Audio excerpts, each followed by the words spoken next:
I have just attended the 46th ASEAN Summit and related summits here in Kuala Lumpur, Malaysia. The summit was once again an opportunity to discuss among our fellow ASEAN member states and partners how we should navigate our future together. This amidst the various geopolitical and economic challenges that we face nationally, bilaterally, regionally, and globally.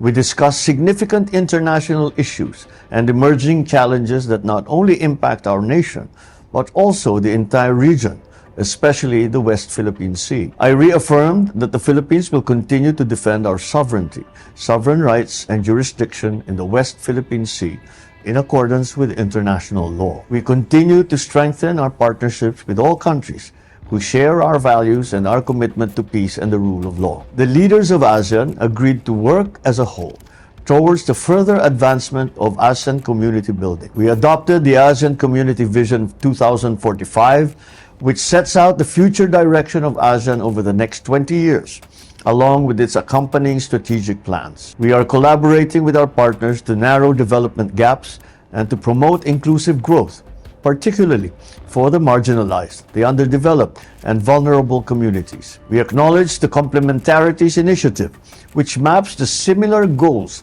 of the ASEAN Community Vision and the Sustainable Development Goals. We reaffirm the importance of the Treaty of Amity and Cooperation in Southeast Asia. And this is the code of conduct which governs the interstate relations in the region. To prepare our country and our region for the future, the economic front must also be developed. ASEAN continued to demonstrate resilience with a growth of 4.7% in 2024, higher than the global average.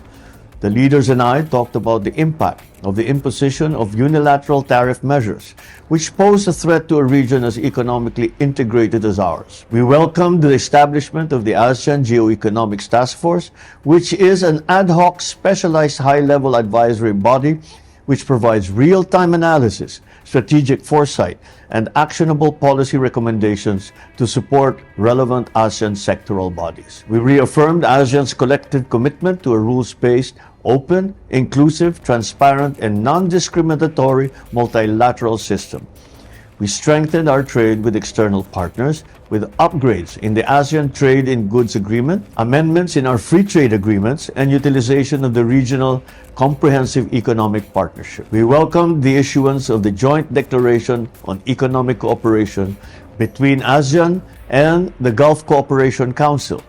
We look forward to its effective implementation. We welcome the progress in trade and customs, sustainable investment guidelines, mobilization of green financing, multilateral power trade, support to micro, small, and medium enterprises, and sustainable tourism, mining, and agriculture, among others. In line with the Philippines' commitment to the development of a common regional framework for ethical and responsible artificial intelligence aligned with ASEAN values, we noted the ongoing development of the Declaration on the establishment of the ASEAN Artificial Intelligence Safety Network. This is a crucial step to institutionalize AI safety, ethics, and governance principles. This economic development goes hand in hand with strengthening the socio-cultural community. We discussed the progress achieved and actions moving forward for education, green jobs, migrant worker rights, civil service, and health. We adopted the ASEAN Creative Economy Sustainability Framework, which is a roadmap for balancing economic growth, social inclusion, cultural preservation, and environmental sustainability. Once again, the ASEAN leaders and I had a fruitful interface with the representatives of ASEAN Youth, where I highlighted the Philippines' hosting of the 14th Senior Officials Meeting on Youth and the ASEAN Youth Climate Action and Disaster Resilience Conference in Manila. That was recently as part of the government's commitment to the young people of ASEAN. I also encouraged the youth representatives to harness the full potential of technology for the region's development while keeping an eye to the challenges that this new frontier brings, particularly on the misuse of information and artificial intelligence. On the sidelines of the summit, I took the opportunity to engage leaders to discuss bilateral cooperation in strategic areas of mutual interest. I met with the leaders of Lao PDR, Thailand, Vietnam, Cambodia, and Kuwait. We reaffirmed commitment to strengthen bilateral relations and further advance cooperation on many fields of mutual interest, such as defense, maritime, trade, human resource and development, and education. I especially wish to note that we agreed to explore active ways to boost private sector investments. We expressed openness to cooperating on advanced technologies, AI, and the digital space. I emphasized that welfare, safety, and progress of Filipinos working and living overseas is of paramount importance to my administration. In all my bilateral engagements, one thing is clear.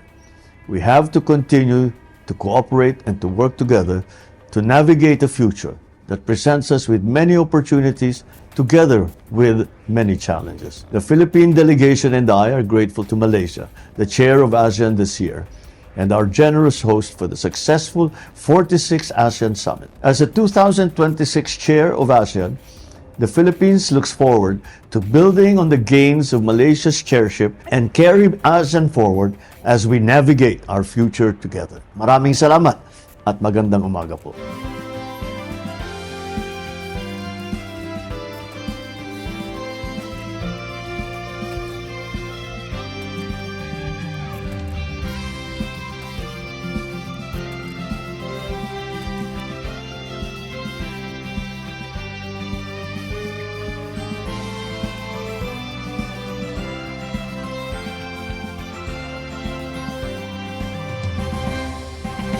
This summit is a testament to our strong commitment to a shared vision of peace, security, and prosperity for our two interconnected regions. The Philippines, as country coordinator for ASEAN-GCC relations, wishes to express its sincere appreciation to ASEAN and GCC and their counterparts for their valuable contribution and hard work for this summit. As we confront the challenges to peace and security in various regions of the world, we commend the GCC and its member states for their increasing involvement and endeavors in peacemaking and in peace building. The GCC is an important region for the Philippines on the aspect of labor mobility, where more than 2.7 million citizens from ASEAN member states, more than 2 million of whom are overseas Filipino workers, live and work in GCC countries, including professionals and skilled workers.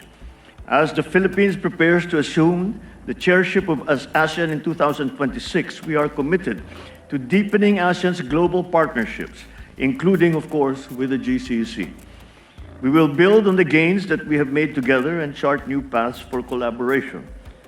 As we look ahead, may the partnership between our regions continue to thrive, paving the way for a shared future where peace and security are upheld and our peoples enjoy lasting